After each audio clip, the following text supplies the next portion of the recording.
Hello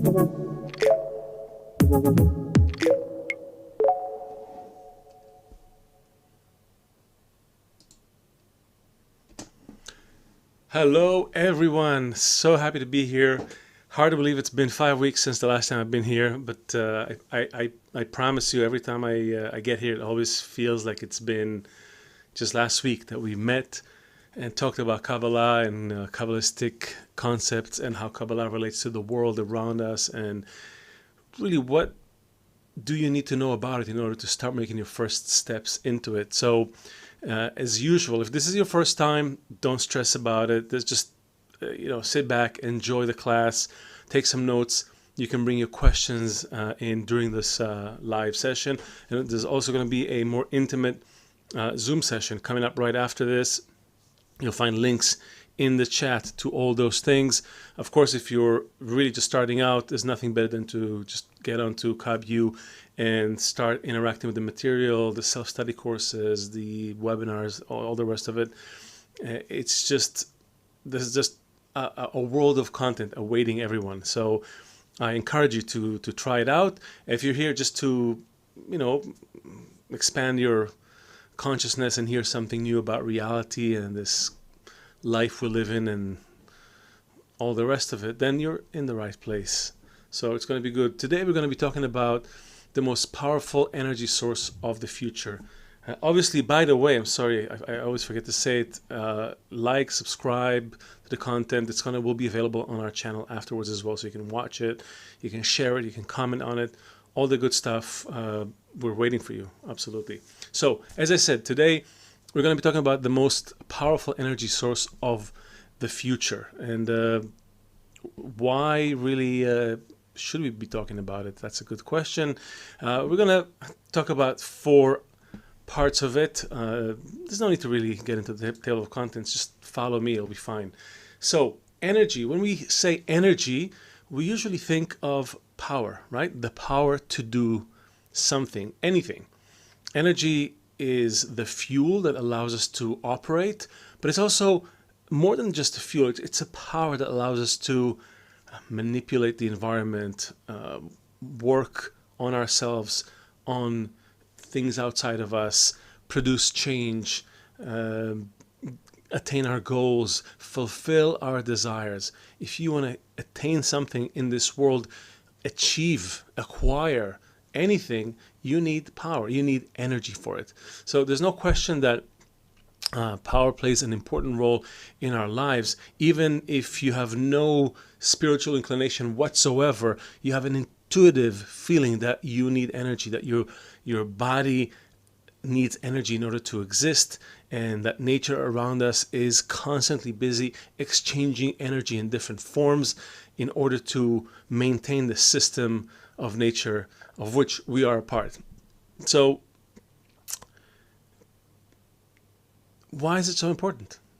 Well, because as a desire to receive, which is what we are according to Kabbalists, a desire to receive pleasure, I cannot fulfill any of my desires unless I have the energy to do it.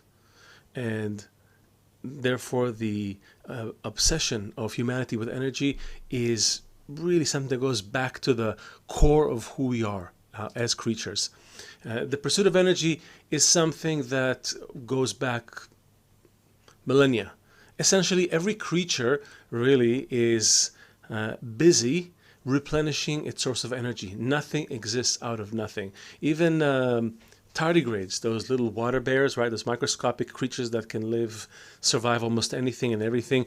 Even they need energy to exist. So clearly, the smaller you are, the more simple you are, the less energy you need, and the more available that energy is to you. But the more complex you become, the bigger you grow, the more faculties that you operate within you, and the more impact you have on the environment around you, the more energy you need. I don't need to tell you how much meat lions need to eat, or how much grass and leaves elephants need to eat. You can Google that up. It's a lot. Animals need a lot of energy. Plants need energy, and they get it from process of photosynthesis obviously they convert solar energy into chemical energy, and we humans are no different. Our bodies are also working to produce energy using certain chemicals. Again, not going to get into it. It's not a chemistry or biology lesson. Suffice to say that humans have been seeking sources of energy because it became clear early on that you need energy in order to survive and to not only survive but thrive, control your environment, which is what we're always after. So beyond food, sex, procreation, ensuring the safety of our shelter, beyond that, humanity started to grow and had bigger desires to fulfill. The bigger the desire, the more energy we needed. We could rely on the energy our bodies produce in order to go hunt and gather food, but when we want to start growing energy, we needed additional sources of energy, and humans were very quick to start using animals, right, in order to yield a greater output of energy, so they can plow bigger fields. And we started to use water in order to produce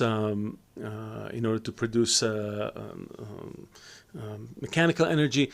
We're constantly looking for energy because, let's face it, our energy output is somewhat limited. It's good enough for us.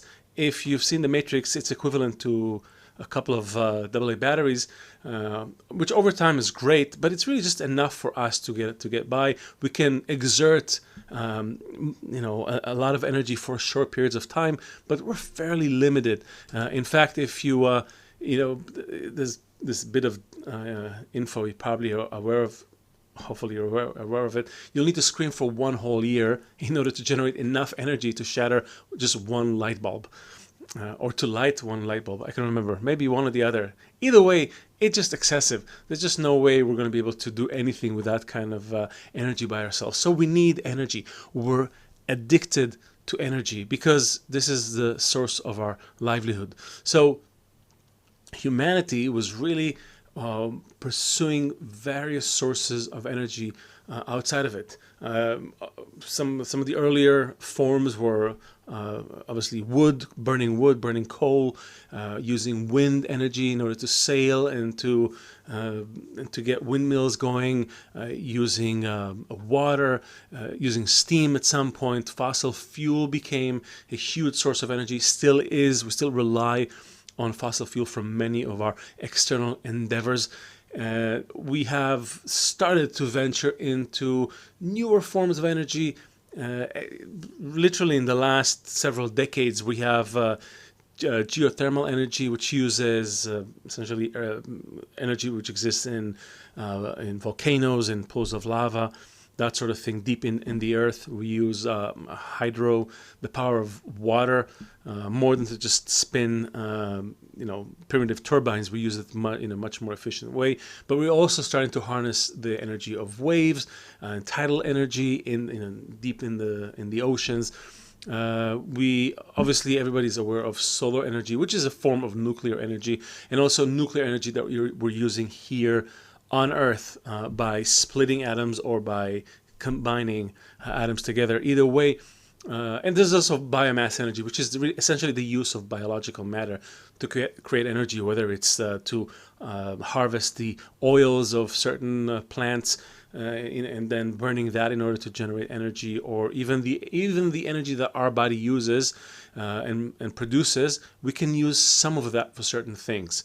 There's probably additional sources that are very small, kinetic energy and this and that, but these are the main sources that we have.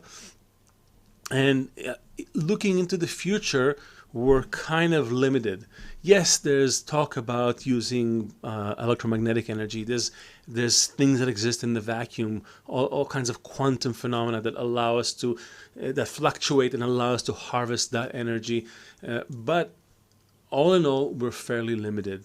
In fact, the recent crisis, the war between Russia and Ukraine, is showing everyone that we're very much still dependent on one form of energy or another, gas, fossil fuels, coal, and we're very primitive in that respect. If you think about it, we made such tremendous progress But in terms of satisfying all of our corporeal desires, we still rely on very primitive, very coarse energy, if you will, for most of our endeavors. We actually create explosions inside our cars in order to drive. That's the essence of the engine. I'm not talking about electric cars, which are a good step in the right direction, yet just to produce an electric car, we use more energy than we actually save by using it. So, in short, we haven't really figured it out, and we're kind of reaching the limits of what we can produce from external sources in order to fulfill our corporeal desires. So, if we really want to move forward, we need to understand what is really the essence of energy, where it's coming from, what is the source of it, how can we tap it and ensure that we have an unlimited supply of energy. After all, there's no shortage of energy in the universe. Maybe in the big scheme of things, but certainly not locally for us humans. So how do we tap it? What is that energy that we can access and we can use? So this is what really Kabbalah is opening up before us. Essentially, let's see if we want to, okay, let's go into the next slide. Essentially, all energy is really the result of a conflict between two opposites.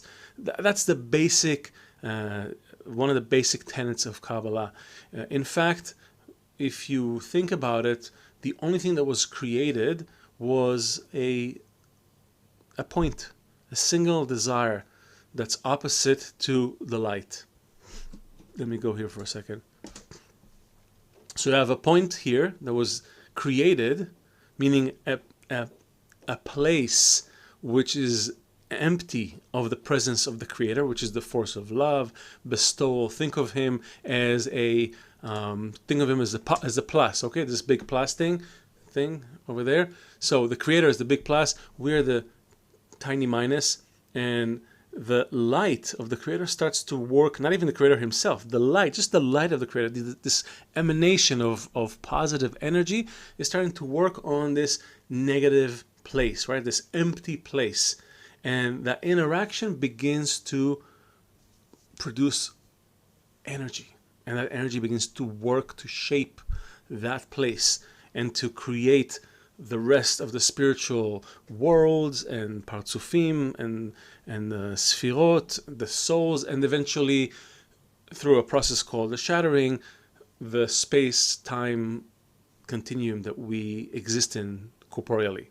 All of that is a result of that initial interaction between two opposites. And in fact, even today, corporeally in our world, when you think about it, energy is really produced when two opposites meet in any form, really. If you think about it, fire and water combine to produce steam, for example. Soft wind, hard turbines combine to produce mechanical energy. A nuclear explosion is a violent meeting of two opposites. The key here is that the opposites that meet, if they don't have a form of resistance between them, they produce a violent explosion. And this is really the key to how we are seeing energy and using energy in our world. For those of you who understand how electricity works, let's see. Oh, there it is. Okay, so two electrical circuits. We have a battery on top, a source of energy. Again, we always assume there's always a source of energy. There's energy in the universe, right? It's only a matter of how do we interact with it? How do we harness it, produce it, channel it? So there's a source of energy up top there, and then a plus side and a minus side. Now, what happens if you just take these two ends and you let them meet together? We call it a short circuit in our world. Basically, it's when there's no resistance between the plus and the minus. That produces that what we call this violent explosion. But put a resistor between them, a light bulb in this case, suddenly you get a whole other expression of that energy. That same violent, explosive energy is now suddenly slowed down, as it were. And the resistance allows us in the corporeal level to produce work, or in this case, light or warmth. It doesn't matter. We can channel that energy however we want.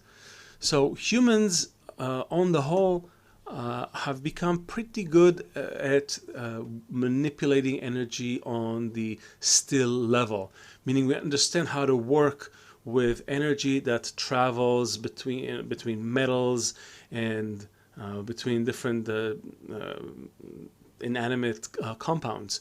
We know how to do that, right? We know how to create explosives, how to create nuclear bombs, hydrogen bombs, all those things, different manipulations of the same principle.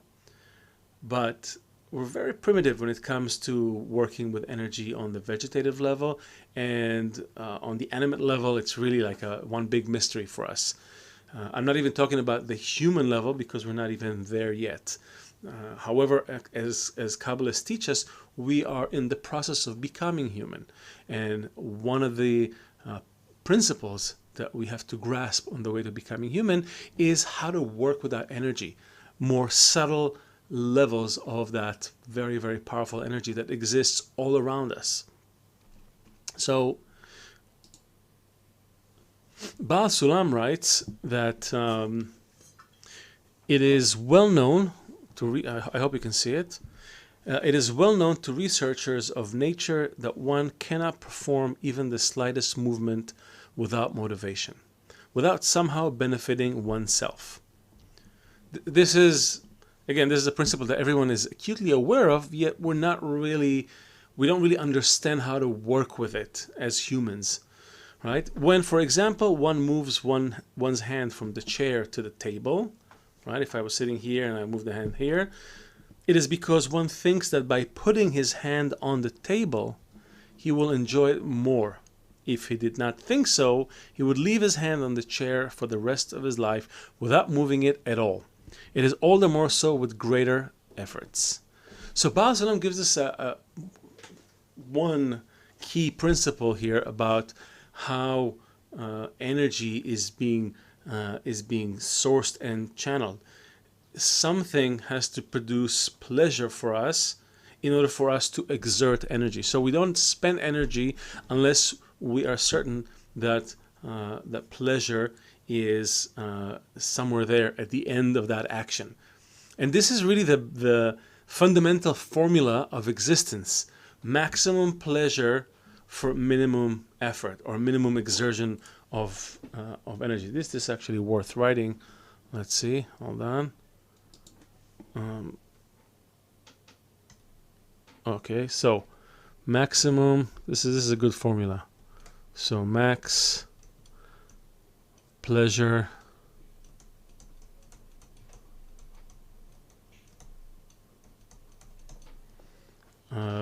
at minimum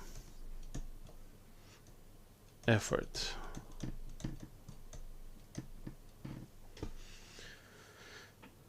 Right? So this is, oh, you're not seeing it, I'm sorry. I'm writing here all to myself again.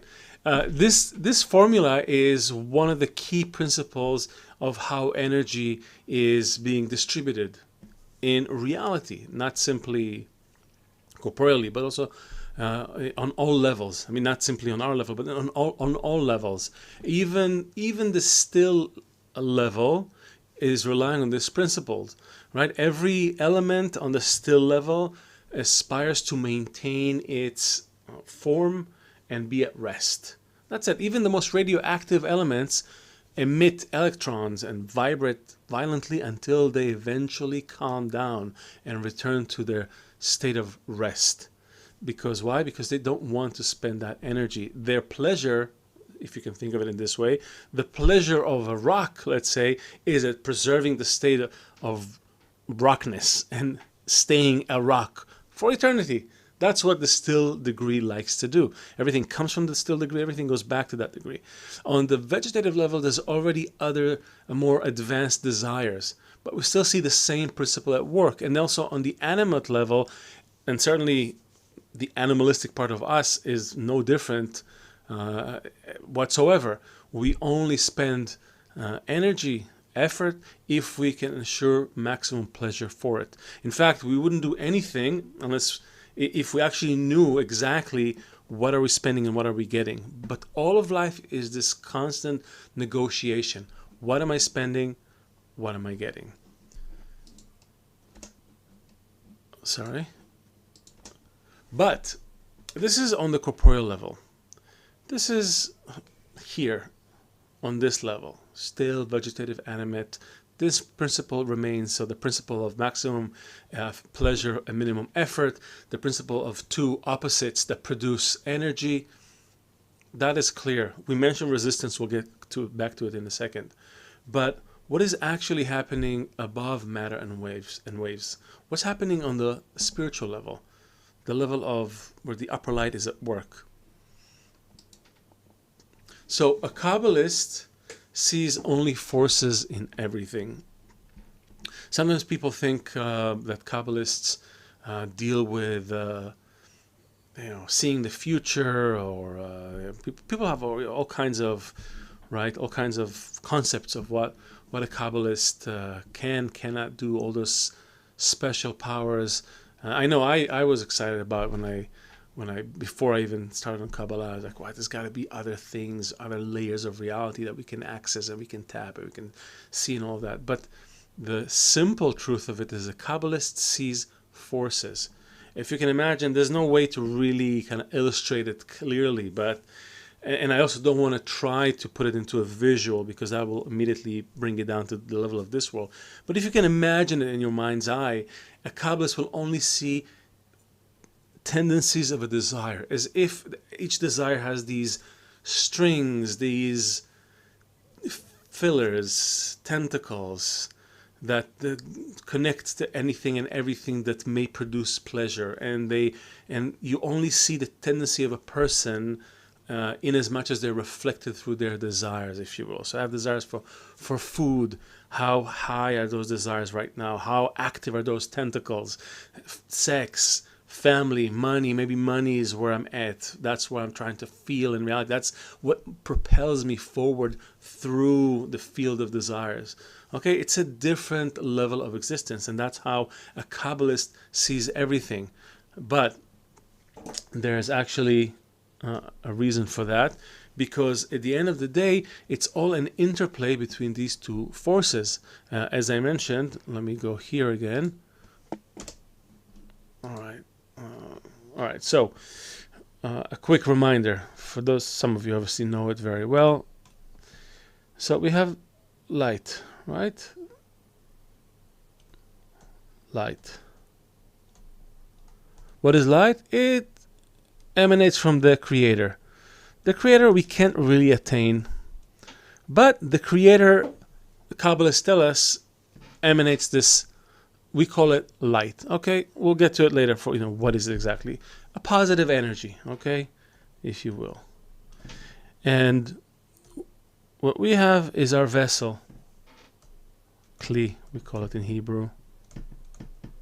Vessel. Kli. This vessel is the negative aspect. Why? Because the Creator created something. Oh, you can see it. Kli. Okay. Why? Because the Creator created something that can receive the light. Now, we're not going to get into the whole process of the gradual concealment of the light, the decrease in intensity, until all we have on our level is a tiny candle compared to the, let's say, the light of the sun. Okay, imagine in those terms. You have the Creator who's like the sun, and all of our universe exists on the light of one candle. Okay, that's just to give you a sense of the magnitude of the relationship between what we're dealing with here on the corporeal level, and still it's unattainable, right? 300,000 kilometers a second and all that, and the actual light, which is the full sun. Okay, so just the scales are tremendous. But we're on this level, and we have the light, this energy that exists, just enough of it to sustain our existence and everything, and it's positive energy, and we are a desire to receive. We're the negative side in that equation, And obviously we want things. I want food, I want sex, I want family, I want money, honor, power, control, all kinds of things. However, what happens as soon as the light and the desire meet, immediately we get what? Short circuit. You got it right. Does this look like a short circuit? I guess maybe. Okay, so you get a big, you get a momentary splash of pleasure, let's call it. That sensation that happens right here. And then the light escapes the vessel. The vessel remains empty. The desire is extinguished. Now you have to go through a whole process of refreshing, regenerating that desire in order to again attract the light and work with it. This is the normal state of affairs. But let's go back enough. But if we could only do something very simple as build some sort of resistance between us, right? Between the light and the green. If I can build this screen, as we call it in Kabbalah, masach. In Hebrew, masach.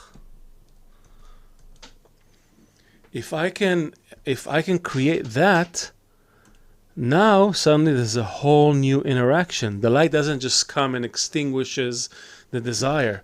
Rather, the light hits the screen, and is reflected. Some of it is reflected.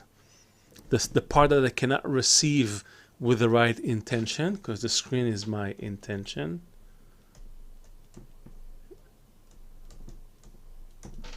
So my vessel is my desire, right? That's the matter of creation. And the screen is the intention, it's the form. If I change my intention from receiving to myself towards giving pleasure to that source of energy, that original source of energy, suddenly I can have a new relationship with that light. So the light comes in, it doesn't just create an explosion. There's a certain calculation that happens here in the screen, like in my head before I receive a certain pleasure. Can I receive it with the right intention? And then some of it gets thrown back out, becomes surrounding light, but some of it can be felt inside. This is my inner light. And that's already something that I can work with. That's not this explosion and goodbye, and now I have to work hard in order to replenish the desire. This is already something that I can work with on an ongoing basis. Already I can apply the principle of resistance to the meeting between the light and the vessel, and I can start enjoying that fulfillment for a longer, extended period of time. I'm using corporeal terms just to make it easy to grasp. But this is what we're talking about. Suddenly, instead of this violent meeting and goodbye, and by the way, the greater the desire, the greater that explosion and goodbye. Think of sexual energy. All that work, all that tension eventually dissipates very quickly. So the bigger that desire, the bigger that anticipation, the bigger the vessel, the bigger the meeting with the light, the bigger the explosion, and the faster the whole thing gets dissipated. And again, have to work so hard in order to replenish that desire and bring myself again to that meeting point, that mating point, Kabbalists call it. For a reason, that's why sexual energy is so strong, because it's the spiritual root of that is that meeting point between, right here, between the light and the screen. This is it. So by working in this way, I can already begin to work with energy in a different way. Now, what do the Kabbalists tell us? Dr. Lightman tells us that we're really a machine that can work only on. Okay, I'm reading here, but you see me there. Okay, got you. That's funny, but okay, you'll forgive me. So man is a machine that can work only on egoistic fuel, the benefit he expects to receive, right? So I'm only going to move my finger. I'm only going to make this effort. Only going to, do this job if I know I'm going to get paid, right? I can't work as an eternal engine, a perpetuum mobile, without receiving any energy and satisfaction from the outside, right? It doesn't matter how good you're trying to be, how altruistic, how selfless, how just giving. I'll just give myself, right? Those people. And then what happens one day? They just snap, right? Because they can't sustain that. There's no energy to support that action. So we went from big, nuclear bombs and electricity and all those things to the human, the thing that's closest to me the most. And even that human, if it doesn't work according to the same laws of nature, it just cannot work. It's simple physics. So I cannot work as an internal engine without receiving any energy and satisfaction from the outside. I have to receive energy from outside because I'm not the sun that shines with its own light. I'm simply not that. Only the Creator possesses the true quality of bestowal, since this is His nature. In order for creation to be able to bestow selflessly, it has to receive fuel from the Creator in the form of the sensation of the Creator's greatness. This is the only opportunity to attain bestowal, to use the Creator as the source of the driving energy.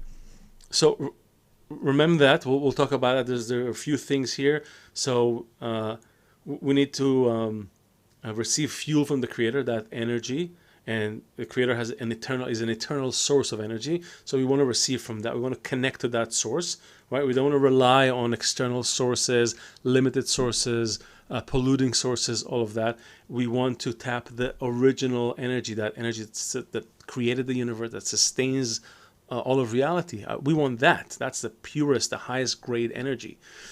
But in order to do it, we have to receive that energy in the form of the sensation of the Creator's greatness.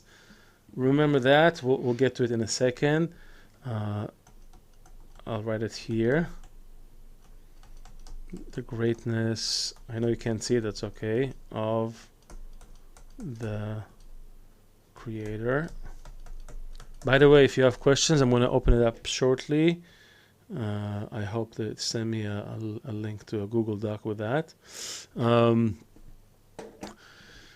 So I want to read another. We'll go back to it, right? So in order to use that source of energy, but it goes further because it touches on something that some of you may already think in the back of their minds when you think of humans and energy and the workforce and all of that, right? We all think of, okay, let's just all, try to be altruists, be like the Creator, share everything, work for each other. That sounds like socialism, communism. This constitutes the whole problem of the communists, socialists, kibbutzniks, the guys who started the kibbutzim, those communal living settlements in Israel in the 50s, and altruists of all kinds who desire to correct the world. They don't understand that man does not have the energy to bestow. And this is mind-boggling. This is really something that I'm going to go. I just want to make sure that we all understand it. We do not have the energy to bestow. What will I give? I barely have anything for myself as far as energy, right? I have this tiny chemical battery that can sustain me. I have some, goodwill and hopefulness and wishful thinking, all that. This is powerful stuff, but it's not the energy of the Creator, of the highest force in nature, the force of love, bestowal, this endless reactor, if you will, that works behind everything or inside everything. I don't have that. So at one point or another, I just won't be able to be the world reformer, the altruist that I sought out to be. And I'm continuing to read this thing. Not one person will object to the fact that life will be better if everyone becomes altruists. Of course, right? But the problem is no one knows how to make this happen. No one besides Kabbalists, that is, because they have access to the source of energy. And that's really where it gets interesting, because we do have that trick. And okay, and I see this Google Doc, so I'm going to open it up and we'll try to get. Okay, see some questions. We'll get to the questions shortly. I just want to. This is important. So check this out. So there is a trick. It involves a few things. So we have the creator, right? Infinite source of energy. That's right, creator.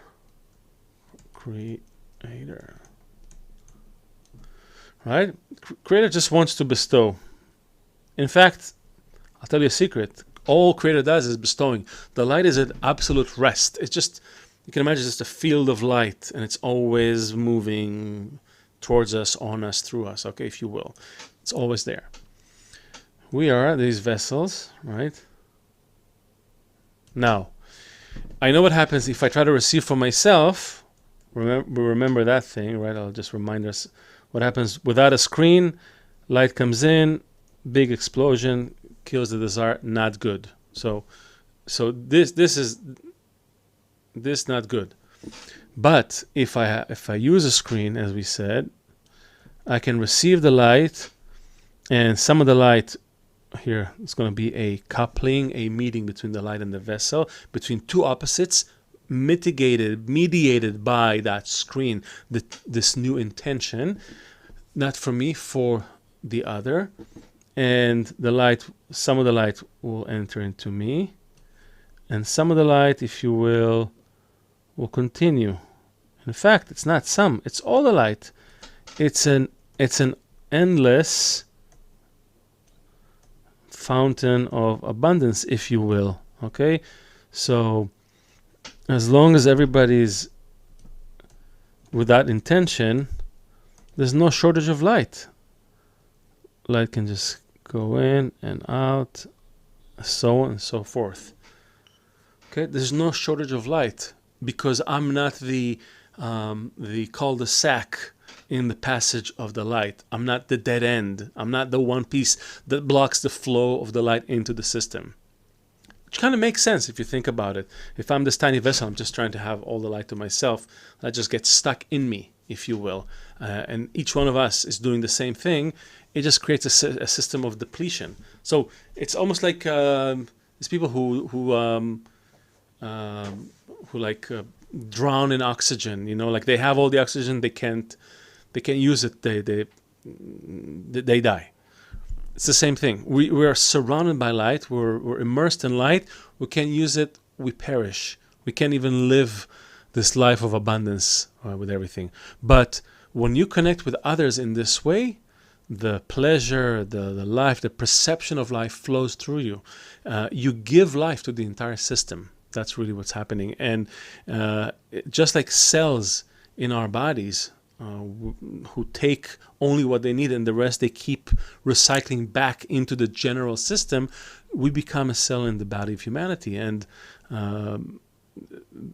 this can happen on the level of humanity, not just inside our bodies. And when that happens, there's something greater. There's actually something even greater that's happening inside this, because you know what's happening? When all the pieces work in this way, allow the energy to flow through them in this way, it gives rise to a new awareness. Suddenly, I'm not limited to my ego awareness here at the bottom of the vessel, so to speak, this limited thing, right? This thing, which people have and cling to and hold on to, suddenly there's this new quality that emerges. Right? It emerges, it's between the parts. It's in that, where's that? Sorry, it's here. It emerges between the parts. What is that quality? It's the quality of the Creator. How much? To the extent that we're able to receive this energy, we're able to become equivalent with that quality of the Creator. Just like the cells in the human body create the conditions that allow the human consciousness to exist in it, to reside in it, so to speak. Okay? So the desires, the thoughts, everything can have a place to flow through because the cells are organized in this way. So we started with this very big thing, but we gradually boiled it down to how we relate with that energy, because in the end, that's what's important. I don't care about blowing stuff up. It looks cool on film, but I really want to understand how I can tap that energy. And if each one of us can tap that energy in the same way, we can have a totally different form of existence on our hands. Let's see if I can take some questions before I go to the next to the closing part here. So let's see. Shane, how are you, man? What do Kabbalists say about our thoughts? Are they a form of energy? Absolutely. Everything is a form of energy, and the thoughts, the power of the thought is the most powerful, actually, because the thoughts arrange everything else underneath it. It's not a brute force. So the influence of the thought is not tactically strong, but strategically it's the strongest, right? I mean, if you any action that you can do with your hands, it just dwarfs in comparison to a thought, an idea that you can plant in the minds of other people, for example. But also the thoughts that are not transmittable through words and text, but just the thoughts, the power of the thought itself. When we all think of something, we actually alter the way it operates. Why is that? Because we're all interconnected. We actually exist already in this system, except we're not aware of it. But by trying to become like it, we begin to enjoy the benefits of life in that system. It relates to the next part in the thing. So let's just talk about it for a second. It says, don't find it attractive, right? Because this is really the key behind this access to this energy. It's called equivalence of form. Again, some of you probably very familiar with it, but sometimes we're not really sure what it means. So equivalence of form simply means that if the creator is the quality of love and bestowal, okay, just imagine the best you can imagine in something, okay? Love, bestowal, giving, abundance, warmth, caring, uplifting, supporting, encouraging, growing, nurturing, all those good qualities, okay? Any and all of those qualities, they're all imbued in that. In fact, they emanate from that. The only reason we can think about those things is because we're made by this same quality. So the more we can be like it, the more we can feel it, right? Now, we can all easily say, well, I can, for me, it's very easy to be like the creator. I love the creator loves me, end of story. Right, that's easy. But the way to do it is to do it in the vessel that the creator created, which is the others. It's the others towards which you need to behave in this way, to act in this way. That's really, because when we talk about light is really a sensation inside the vessel, and you can't really feel it directly. You can always detect the effects of light, right? Just like you can detect electricity directly. I can just say, hey, here's electricity. No, it always clothed in something, whether it ignites something in the atmosphere, so you see lightning, or it plugs to a certain device and now it cools or it heats or creates pressure or vacuum. It's always the effect of electricity that you see, and the whole point of the work in the group towards other groups of people outside of me is that there you can see the effects of the work of the light, the effect of your intentions and your thoughts clothed in your actions towards them. So it's all of those things together that create an equivalence of form to the creator. It's why we really do stress all the work in the group, because in the group, equivalence of form sparks between different desires, right? A flame that is ignited through these sparks, the incorporation of one power in the other. That's what gives us suddenly a new source of energy. And I know it went beyond what Shem was asking, but I'll just add here this quote of Rabash: each one is mingled in the power of the other, and by that, each person in the group has the power of the entire group. It sounds simple. It's a little harder to apply it, but that's really the principle by which we take the idea that the opposites can create energy. The opposites in this case are my ego and the group. So there's tremendous energy between the group of other Kabbalists and me trying to get into that group, become one with that group. There's great energy that's created. I have to be the mediator in between. My intention has to be there in the middle, right, to create the right connection between them.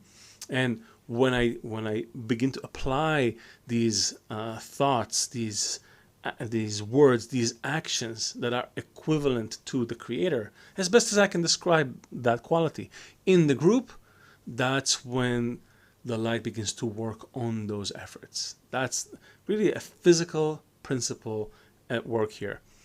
I'll continue with some questions because we're essentially done. I mean, let's see if someone will ask about, there's another aspect here, but let me just go here. So let's see, full screen. All right. Massimo is asking, is the equivalence of form a safe behavior outside of a Kabbalistic group? Great question. The answer is not quite. But why is it? It's not that it's not safe. It's not that in and of itself it can create something that's not safe. No, rather, people who are not aware of what you're doing will just think that you're maybe crazy, strange, weird, someone to take advantage of, and will probably do it because we're all egoists. So you take a bunch of egoists and you throw a source of energy, they'll just grab it. So that's why in the outside world we try to be like everyone. And I'll give an extreme example because it will help you understand the normal example. If you were working for the for the mob, for example, his name is Massimo, so maybe the mafia, right? Maybe it's more familiar. If you're working for them and suddenly you became like, hey guys, we gotta love everyone, we gotta, they're part of us, we're one, we're in the one system, someone's gonna shoot you, right? It just makes no sense. You have to be like the rest of the mob. So by the same token, even if you're not in the mob, you have to be like everyone else. Everyone, takes care of themselves, tries to get along. We live in an uncorrected environment, and we have to do it until we correct ourselves in our small environment, in our lab, in our group, and then we work also with the correction of the rest of humanity, which will be influenced by it anyways. So that's that. Taro, I think, is asking, wait, so if you do something for others every day, don't you get tired because it's hard? You absolutely get tired. That's why we don't do it. That's why world reformers, people who just say, I'm an altruist, I love everyone, you can't do it. It doesn't last. It's fake. You're only able to do it if you get something in return. Even if you give money to a homeless person, you do it because a part of you your ego sees itself in that person. You're actually helping yourself in a way. Also, it makes you feel good because you helped someone. Also, if someone sees you, it makes you feel a little proud, right? Because then if other people with money who also give to the poor see you want to give more because that makes you feel greater than them. So there's all kinds of calculations in giving that allows people to continue to give in this world. Without that, remember, without the reward, I can't do anything. So there's no real altruism in our world. You could say Baal Salam says there's a small percentage of people who have that natural inclination in them, but they're only used to kind of serve as an example for the general. And the general sense is broken, egoistic, right? That's why you have to, in order for you to give every day infinitely, you have to be connected to the Creator. I have to have Creator on one side, the group on another side, and then I can become this mediator. This is the whole point of, by the way, I'll just give you one since you asked. Wait a second. It's kind of like a side thing, it may open a whole can of other things, but the word Israel is not the country Israel, it's not the nation of people, the identity. No, it's in Hebrew. This is in Hebrew for those of you. Okay. So in Hebrew we say that it's Yashar El, straight to the Creator. Or in English is Yashar, it will be it's an anagram of the Hebrew letters, so that's why it doesn't look the same in English. But Yashar El, straight to the Creator, straight to the Creator. But it also means a different anagram will make it Li Rosh. Okay, it's like Li Rosh, or my head. Let's make it simple. Okay, my head. What does it mean? It means that if you have the Creator and you have humanity, here, right? You need something here. You need here a point, a mediator that can receive from the Creator and pass to humanity, right? It's that mediator. This is who you are, we are. Anyone who has that desire, it's not Jews or anyone else, is the one, and this one can receive the Creator from the energy from the Creator and pass it down to humanity. There's a whole process called man and mad. We're not going to get into it right now, but you become this like an eternally working capacitor. You're allowed to receive and to pass, and you're that resistor in the middle, right? You're the one that allows the energy to not create an explosion here when it meets humanity, which is what's happening today. Creator is trying to give, humanity is not ready to receive, big explosions. If we were there in the middle, we could actually mitigate that process and allow all of this to be received properly inside the body of humanity. So this is Israel, or the head, the Rosh, the place where the calculations happen. There's the Creator. This is humanity. Okay, I gotta rush. I have 10 minutes. Okay. Crystal, I hope I'm going by order. I see a lot of questions. I hope I'm going by order. And of course, you can join us in the Zoom afterwards. We have a more intimate setup. You can ask more questions. It's only questions. It's all you. So the 0 point and negative energy scientists talk about is really the Creator. I'm guessing you're talking about like the I'm not familiar with the term 0 point, but maybe we talk about dark energy, all those things, or the God particle, those kind of things. They're all attempts on the level of this world to uncover the source of energy. However, they won't be able to do it with the current devices. Why? Because our current devices can only magnify our existing senses. So if I come here. So if I'm looking at, hold on, let me just sip of water. If I'm I'm looking using my sense of vision, glasses can enhance that. I can use a telescope or a microscope, or a very powerful microscope, but it's only going to let me see more of the same corporeal kind of wave. We're talking about something above the matter and the waves of this world. The light is something above that. It's behind it, so to speak. It's what moves these. It's what gives those waves and the matter their qualities to begin with. So the only way to do that, and this is why I started with fossil fuel and coal and water and nuclear, and I brought it back to the human, because in the end, we are the conduit between the upper dimensions, the Creator, and this world. Not any device. We will not be able to come up with any device whatsoever that will be able to help us make contact with the Creator. The Creator you can contact only in your heart, or more correctly, the corrected heart, or even more correctly, the relationship between your corrected heart, your desires, and others, the group in the beginning and then the rest of the world. Okay, that's where the Creator can be revealed through equivalence of form. No device will do it, but scientists are looking, and they'll get despaired. I guarantee it.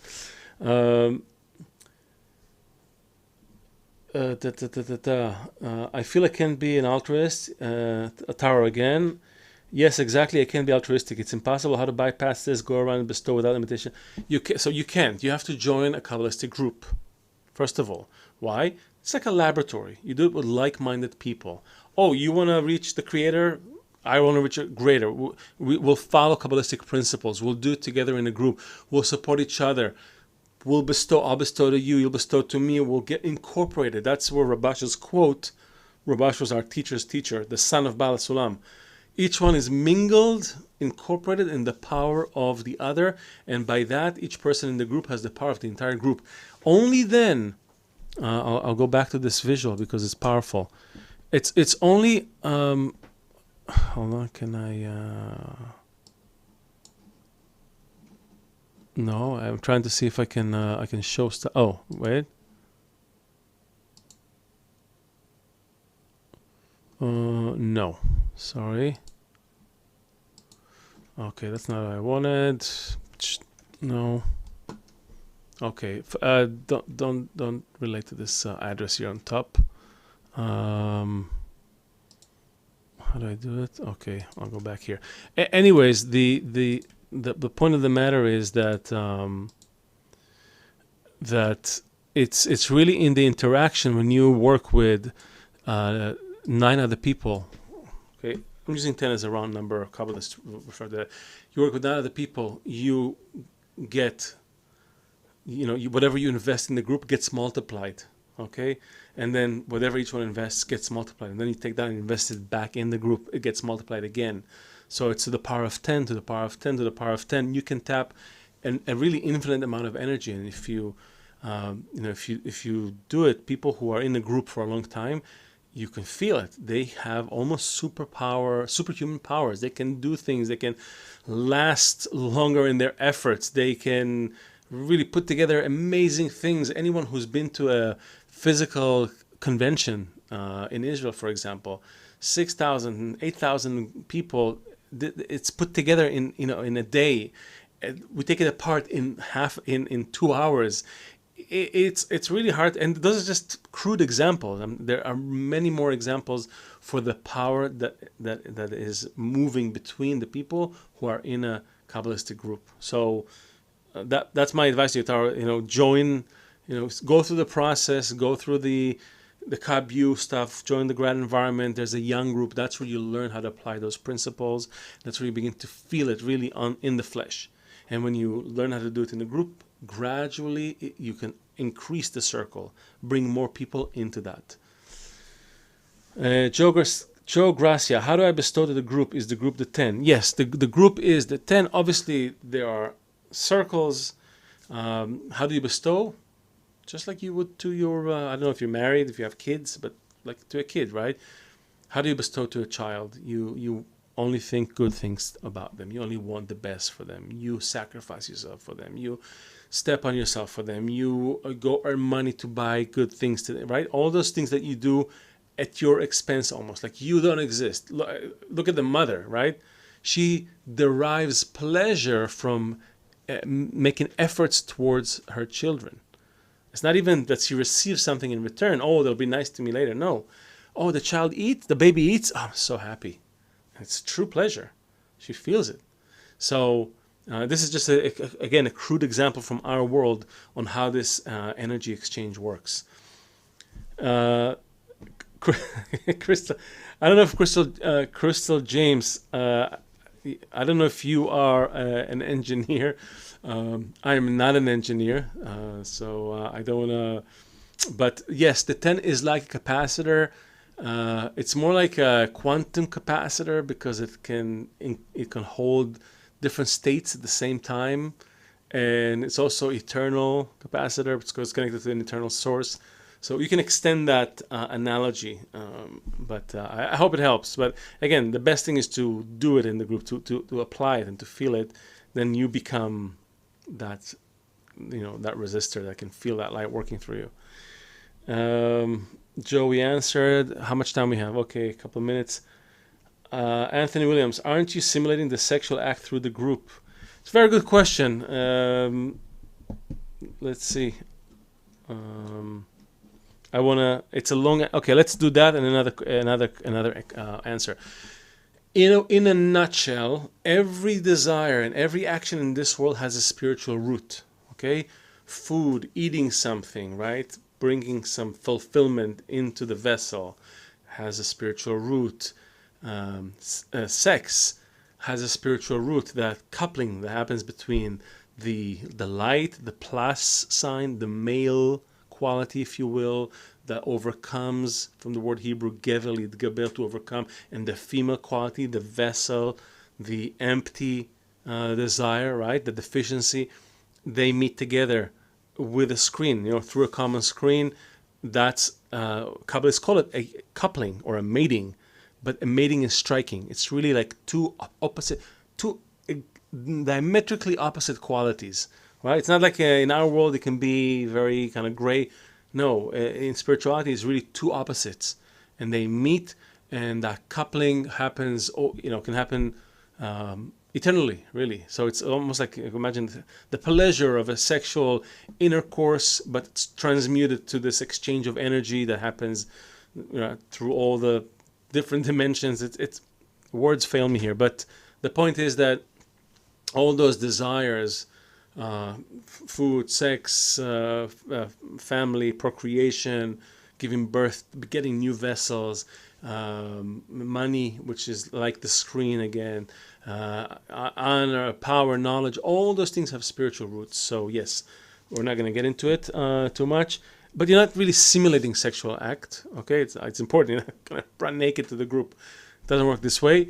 But yes, there is a sense of overcoming. There is a masculine and feminine, a giver and a receiver. All those relationships get clarified along the way. But also the roles change. It's very interesting, right? So if you're the bestower, then you're the giver, the male part of the interaction.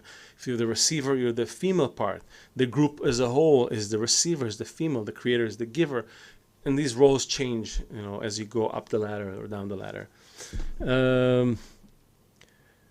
Okay, another from Anthony. Since sexual energy is the highest form of energy in the universe, would it not be wise to hold on to that force to build that desire? See, here again, you're mixing corporeal sex with the coupling that happens between the upper light and the vessel. Two different things. You can hold on, you can be celibate for 50 years. It's not going to get you to spirituality. What it does, again, there's a concept in Kabbalah called restriction. So restricting the sources of pleasure from external sources and kind of bringing, aiming it all towards one kind of interaction does play a role, but only above the level of necessity. You don't need to be monks, yogis, fakirs. You don't need to sit in a cave. You don't need to fast forever. It's not about that. You live life here normally, and on top of that, you have this spiritual relationship that you build. That's again in a nutshell. I think we have to finish, but there's more questions, and I'm going to answer those questions on the Zoom. So they'll post in the chat the Zoom link. Come to the Zoom link. We have to close the live session, but come to the Zoom link. We'll talk about this endless source of energy, because we can be here forever talking about it, because it's endless. So I hope you enjoyed this little taste of the future source of energy. Sadly, we didn't talk about why and how it's the cleanest, safest energy source. And you cannot misuse it, by the way, because equivalence of form, right? Once you attain it, it's all positive. In spirituality, there are only positive expressions of that energy, so you can't misuse it. You can't be like, hey, I'll be spiritual and then I'll trick the system and nuke another country. No, it doesn't work. So you can only use it to do good things. So it's the best kind of energy. It's the safest, the cleanest. We'll answer more questions on the Zoom, and I'll see you in 5 weeks, but next week someone else will be here with another great session of Kabbalah Explained Simply. I hope you join us, like, subscribe, do everything, and we'll see you later. Have a great rest of your day.